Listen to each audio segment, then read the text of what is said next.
What's up guys? Today we're playing Epic 7 and today we're going to be going over your first selective summons and also your Moonlight blessing. If you've been following along in this series, then you know that right now I'm not doing any summons and there are very important reasons, and so we'll detail those for you before you get started. We're also going to go into the different heroes that are available, how you might use them, and the best start that you can have to the game.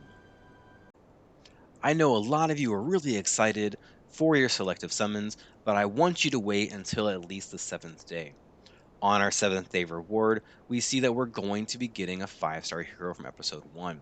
This can possibly be a duplicate of the selective summons, and so you don't want to do your selective, get this, and have the same hero. Now, while duplicates are not necessarily bad, they're not going to help you in the early game, and so what you want is a broader array of heroes to choose from. That way you can solve problems that you come across as you're going through the story, as you're going into hunts, and as you're challenging new and harder content. We also see that we are able to go into our event, and down here at the bottom, not at the bottom, right here at the top, we are going to get another random hero. So this is very important. This is not only a Covenant hero, not only episode 1, but this could be any hero. Now we do have to wait 7 days to complete all these quests, so wait until that 7th day, see what heroes you get, and then go in and select your selective summons. There are some heroes that are better than others, so we don't want to have duplicates for sure, but also we want to have things that are going to help us, and we won't know that until we know the results of these. As we look at our selective summons, we're going to go down to this little icon right here in the bottom right corner, and this is going to tell us everything we need to know. Now, normally this would be the probability rates for the summoning pool, but because selective summons is special, all we're shown are the heroes and the artifacts that are possible. Now, each selective summon has some information down here. It says that each batch will have one 5-star hero artifact guaranteed, two 4-star heroes, and two 4-star artifacts, which is amazing. This is really going to help you to build that hero pool early. Now, what I also like is that it specifically says what 5-star heroes are available. In the past, it didn't tell us, and so we had to sort of guess or look online to see who was going to be in this pool. Some of these are going to be a lot better than others, so we're going to go in next and we're going to look at all the different heroes and which ones we want to select. We don't want any 5-star artifacts, and then we'll talk about some of these 4 stars as we look at our best possible start that we can have to the game. We're starting with the water units today, and very first up is going to be Ice Tywin. Now, Tywin is a PvP tank. They recently buffed him. What he does is he has a decreased defense, which is good because it allows you to try and one-shot the enemy targets. Also, he's immune to stun and sleep, and he prevents the back row person from being stunned or slept once every 4 turns. Now, this is primarily a PvP knight. He's also not an amazing knight. There's a lot of better knights out there. He's not particularly going to help you in PvE to conquer parts of the game and further your progress. So we're going to skip on Tywin. I don't even recommend building him for people who have been in the game for a while. There are just other options that are much better. And so for Tywin, we're going to go ahead and skip him. Next up is Sigrid. She's one of my favorite animations in the game. She does hit quite hard, and people utilize her into Wyvern 13 Hunt. Now, most people have been playing for a while. They have an already built Sigrid that they're using in Wyvern. For us, we're going to try and use Alexa. Also, Sigrid is a free hero. When you go ahead and go into your events, and you scroll down to the bottom, you'll see the Hunt Expert Challenge event. Now, what this does is it's going to give you rewards as you go through and you're doing hunts. And one of the rewards for Wyvern is to get Sigrid. For Golem is to get Sirmia, and Banshee is to get, I think, Vivian. It's one of the heroes, and they are great, but you get them for free. So even though we love Sigrid, even though she's amazing, we're going to skip her because we're guaranteed to already get a Sigrid as we're going through Wyvern. Next up is Chloe. She is a warrior who has something called Magic Nail. What Magic Nail does is it makes them take additional damage. When Wyvern 13 was first a thing and people were having a real hard time with it, they were using Magic Nail, and that would help them to clear the hunt. Now we have other heroes, even 3-star heroes like Mui, who are going to allow us to break into Wyvern without as much hassle. And so while Magic Nail is cool, while it's very unique, we don't necessarily need it. Chloe is not going to help you in a lot of content, maybe late game when they release the PvE events. She might be helpful. She might also be helpful into Ancient Inheritance, but that's extremely late game. And I think what we need in selective summons is someone who's going to help us to get to that late game instead of someone who's going to sit on the bench and wait for that late game to happen. And our last ice hero is going to be Says. He is super cool looking. This is exactly what I look like every Saturday night. I don't know where they got a picture of me, but he is an amazing looking hero, one of the OG for sure. Now, Says is going to be primarily a PvP hero. His S3 inflicts extinction, which means that they cannot revive. This is a hard counter to things like Arbiter Vildred and Mercedes, and people who can resurrect, like Ruel and other heroes. His passive ability means that he will not die in one hit, and he also gets stealth. This is very good because then, if they don't have a lot of AoE targets, it gives you a chance to heal, and it gives him a chance to do more damage. Also on his S1, he has unhealable, which is really good in PvP, and also he has a chance to kind of go crazy after doing a hit, and the enemy has 50% health or less, which means that he can really start to wipe out targets. You can use him into PvE, but he's really built around the PvP setup, which will help you into Arena. In my opinion, he's going to be the best ice hero that you can choose if you really want to focus on that PvP aspect and you really want a cool hero who has really cool animations. Moving on to fire units, we have Charlotte, who has been an Epic 7 meme ever since she was released. She's got the crazy forehead and eyebrows. It's always something people make fun of. She's actually not a bad hero. She's useful when you get into Nightmare Raid for Secretary Vera. People also use her into PvP.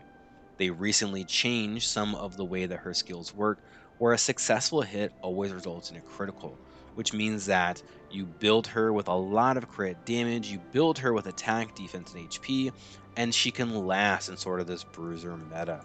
I do like her. I never really got around to using her very much. She has a cool animation as well, but she's not a hero that we really use a lot in the meta because there's a ton of ice heroes that are going to blow her out of the water. Still, I think that she is a very decent attacking knight.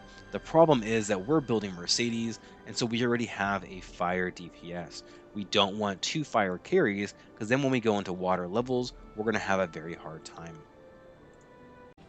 Next up is Firekin. I really desperately want to love him.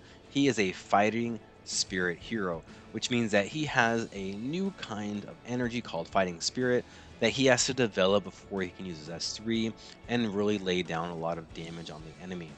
One thing that happens is he does have this vigor that unlocks other aspects of his kit, but he needs someone to put it on first. Either you need to S2, S3, and then wait for the next cycle to happen, or you need another hero to bring that out and really make him shine. He's really good into Ancient Inheritance. As you go further into the game and get into endgame, he will work if you draft him, but I think that he's not as good a choice as someone like Ravi, who is going to be one of the better fire units that you can pick. Also, because we have a lot of ice meta, once you run him into PvP and you start to hit the shoe, you start to hit the rem, then they're really going to wreck you. So I think choosing Fire Ken here, not the best choice, but still a character that I do like to use in endgame for Ancient Inheritance. Speaking of Ravi, she is our next hero that we're going to talk about today. I do like her quite a lot. She can really lay it down on the enemy. Now, what she does is she's another fighting spirit type hero, but she has a passive ability. On her passive ability, anytime she's attacked or she gets attacked, then now she builds up 15% attack and effectiveness. Her S3, once you're able to use it, is going to hit everyone, giving them a 75% chance to stun and decreasing their combat readiness to 0, penetrate defense by 50%, which means it hits really hard. And also, if you look at her S1, the Soul Burn does a huge amount of damage. Now, the one thing that's going against Ravi is that she's a fire unit, but I think that she can hard carry you.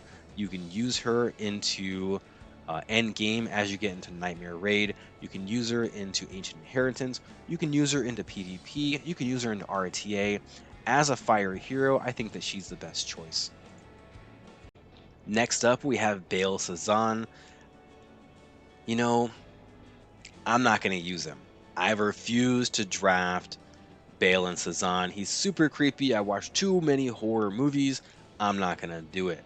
Having said that, he does have a decreased defense and decreased speed, so you can use this weird, creepy dude and the doll thing into expeditions if you really wanted to have nightmares. But I'm not going to do it, so we're moving on to Aramentha.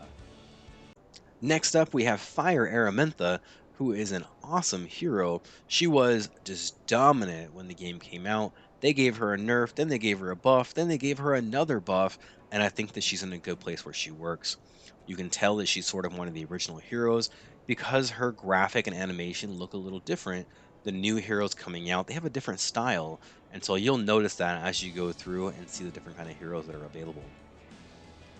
Her S2 dispels 2 buffs, unhealable, gives everyone attack buff, and then for every unhealable inflicted, gives her more combat readiness. So if you hit 2 or 3 or 4 heroes, then you could jump to the front of the line and get another turn. Ideally, we would want to say another turn, but this is a combat readiness boost instead.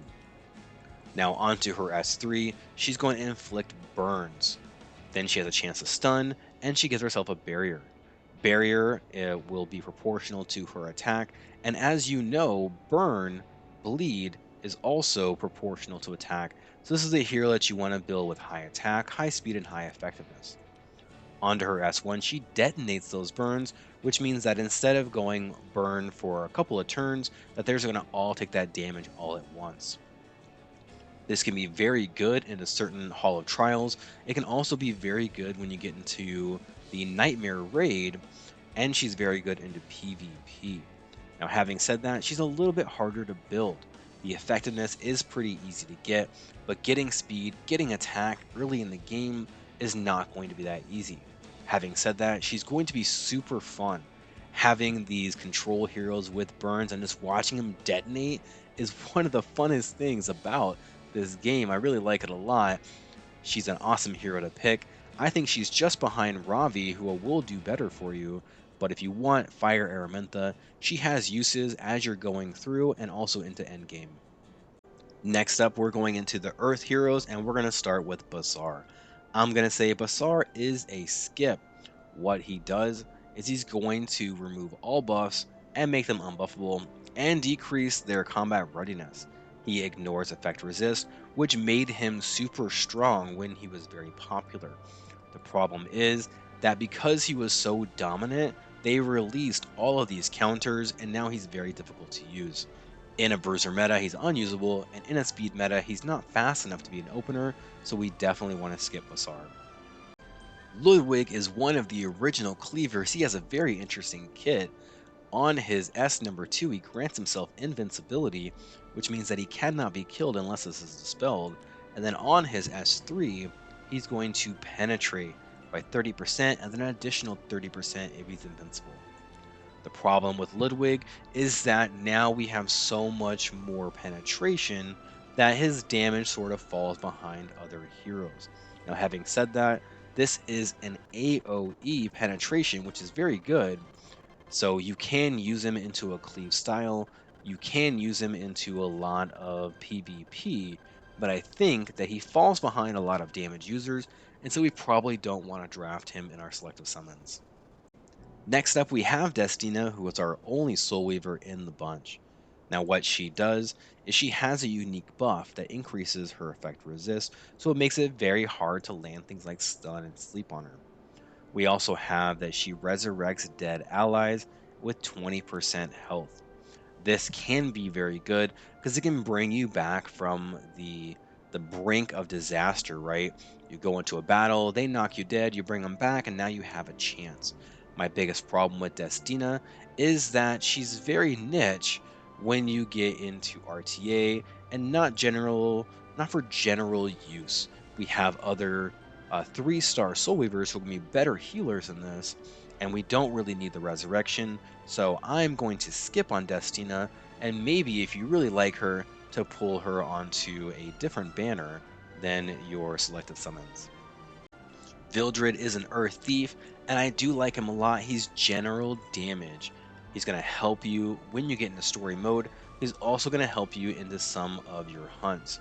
If we look, he has no debuffs anywhere, which makes him really good for something like Azimatic 13, because he's not going to apply those debuffs and he's not going to hurt you against the boss. You can also use him all the way through your Hell Raid, and he's a very, very solid pick if you want to get a damage dealer. Now, for me, I think it really depends on what we get on our other summoning tickets, but Vildred, solid pick, as well as the next hero, which is going to be Azaria. The last hero we have is going to be Azaria. She has a very unique thing where she completely resets all the cooldowns of the hero that she uses on, which I think is really amazing. Now, what she also does is she removes all buffs and gives them unbuffable, which can help you break into a lot of content. She's very useful into hunts. She's very useful into raid. She's very useful in a lot of the content that you're going to be breaking into as a new player, as someone who is trying to get through the game and trying to gain those rewards so that you can get close to the end game. In my opinion, Azaria is the best Earth hero that you can pick because she opens up these other things. Vildred is also good, but he's general damage, and we can have a lot of heroes in the game that can be used for damage. He adds something, which is a speed imprint, except that that's going to be very end game, and you're not going to access it for quite a while. As we go back into our probability rates, what I This think is is my that we justice. go for either Ravi, Sez, or Azaria.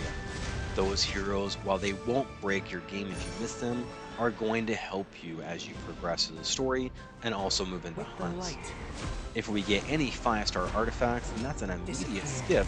We want to target one of these 3 heroes. Now, for the 4-star heroes, ideally we want Acades. She is very good. Rose can be good as well when we're looking at Forever. something like I Wyvern. pledge I think myself. Sid and Shuri are also very good. Sid is a little bit hard to build, so you're not going to do him until later, but Shuri can help out quite a lot.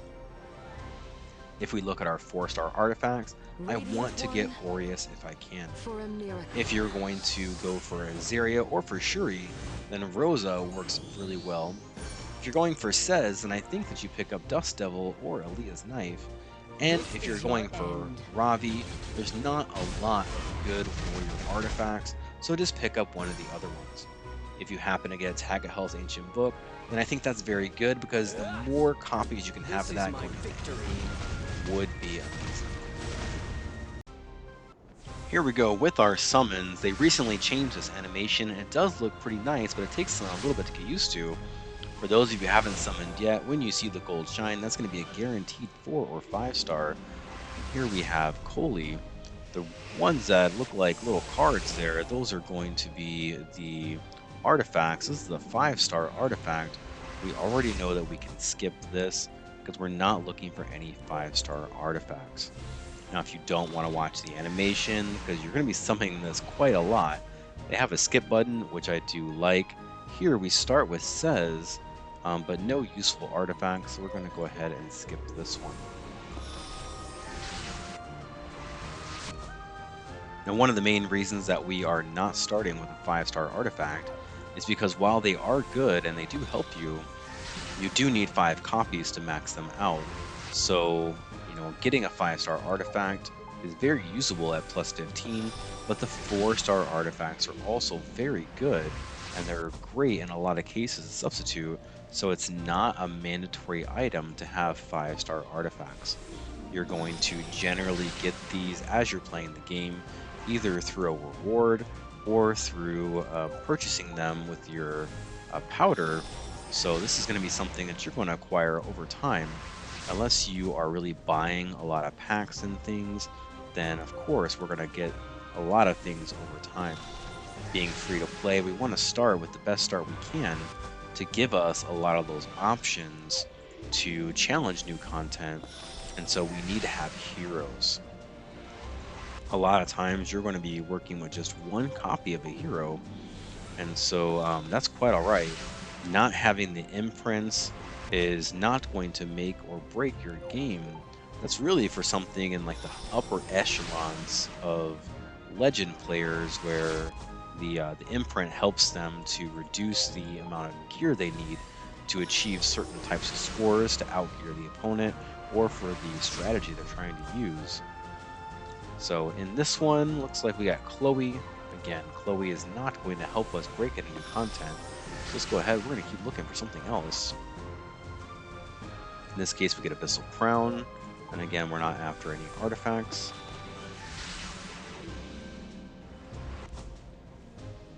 And then we get Destina.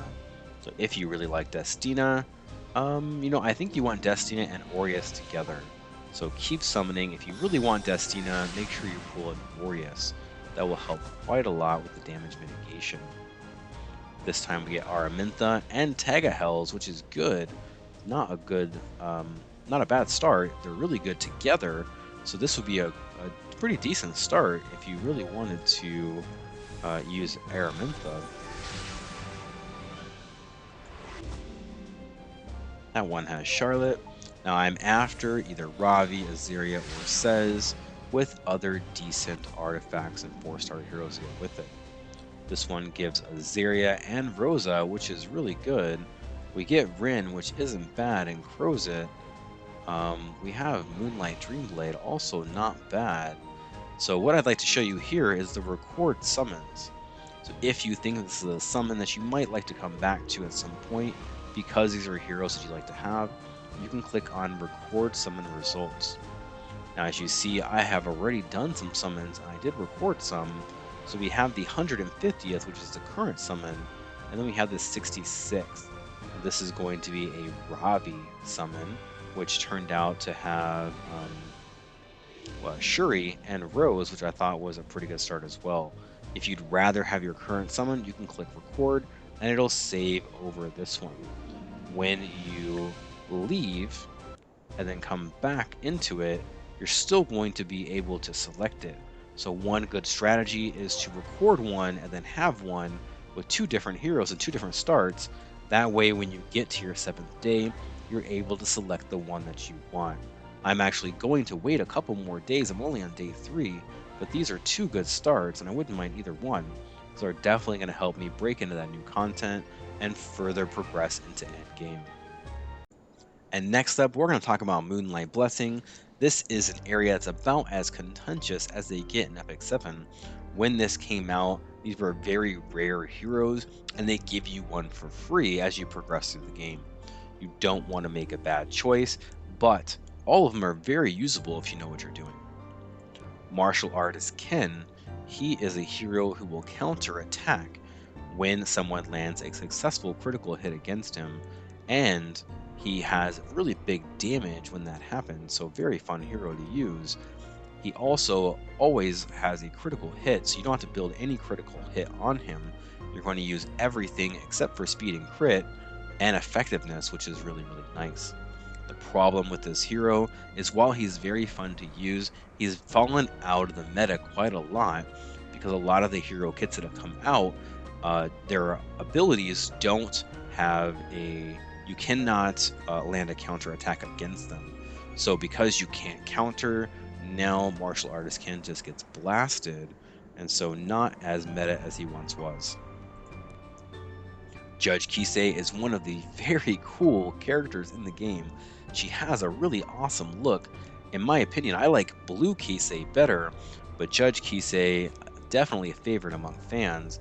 The problem with Judge Kisei is that she doesn't really have a place in the meta right now. What she does is she's able to dispel one buff and increase cooldown 3 times. She also takes another turn, so you can use an S3 into an S2 and do pretty good damage. If you have amazing gear, amazing speed, or amazing damage stats and a way to facilitate her, then she can be good. The problem is that a lot of basic heroes that came out after her are just as good or better on much less gear. So not a very good hero to use. I think her hero rating is 2.7. People are pissed about this because they love her so much. Now, Dark Corvus is very interesting as well. He has a passive ability that makes him immune to stun, and every time you hit him, it's going to reduce the cooldown of his S3. When you stack this up and do a soul board, it's going to hit for like 30,000 damage because it penetrates and adds extinction. He is an amazing hero, my favorite hero probably, because I always wanted him when I first started. I got him late, and now I use him any chance I possibly get. We have a light meta, and he's fantastic into it. Also, he's very newbie user friendly because the gear, the HP gear that you get in the beginning often rolls really good for Dark Corvus. He's one of my very top picks. Ruel of Light, you know, she was oppressive not too long ago. But what happened is they released more heroes who can ignore effect resist, and then she's sort of fallen off a little bit in favor of other heroes. What I like about her is that she can resurrect an ally and give them invincibility, which is much better than Destina as a resurrection hero because now they're guaranteed, or in most times, they will live more than one turn, which I really do like. Also, if you have a hero that's really getting blasted before they die, you can make them invincible, and so that is a really good hero as well. Spectre Tenebria is an amazing hero. People love their S10A. What she does is really interesting. Let's go to her passive first. She has Illusion, which means that you cannot target her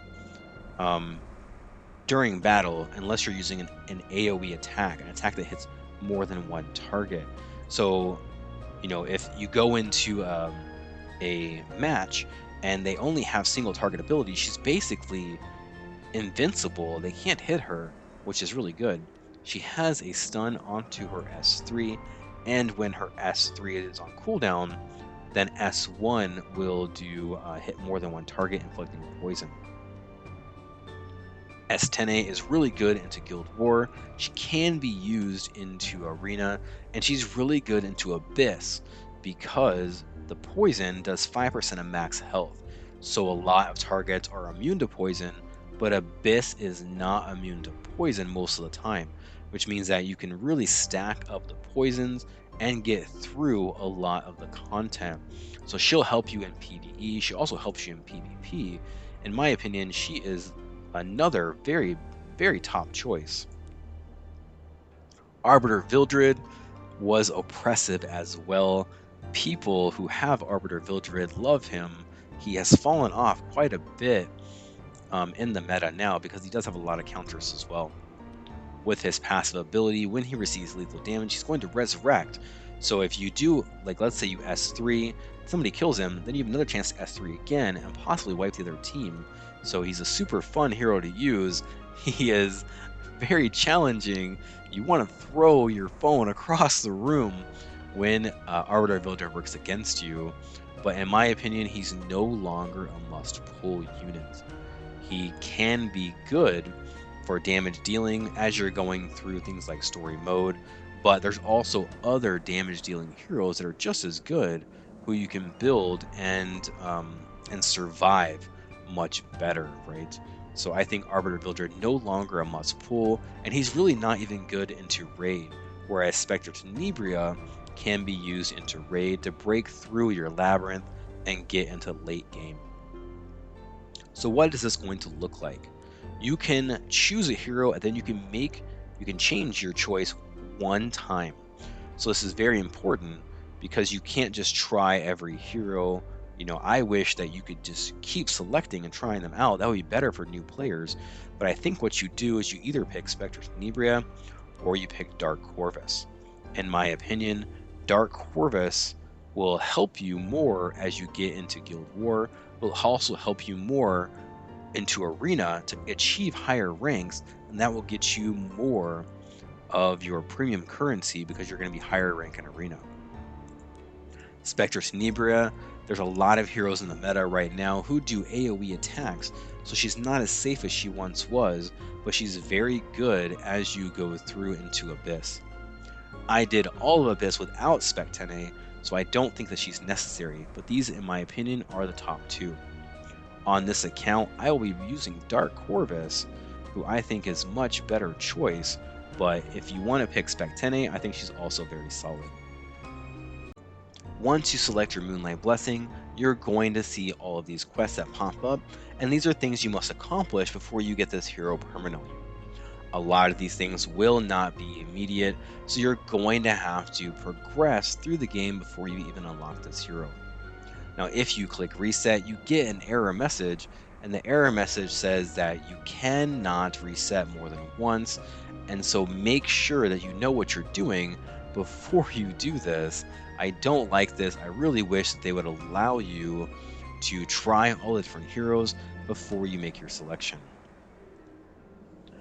Now, this is a very important decision. I know a lot of players who selected their Moonlight Blessing and then got lucky and pulled that same hero, and now they have a duplicate that basically they can't use. This is very important because the regret is going to be real. You're going to feel bad if you select this hero and then you get another copy. Don't rush into it. These things are not going to expire, so you can do your initial selective summon or your Moonlight Blessing later, depending on who you get as you're progressing through the game.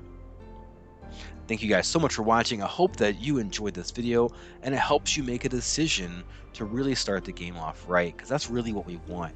We want to have fun playing the game, and we want to avoid that regret that can come with making decisions that are maybe not the best.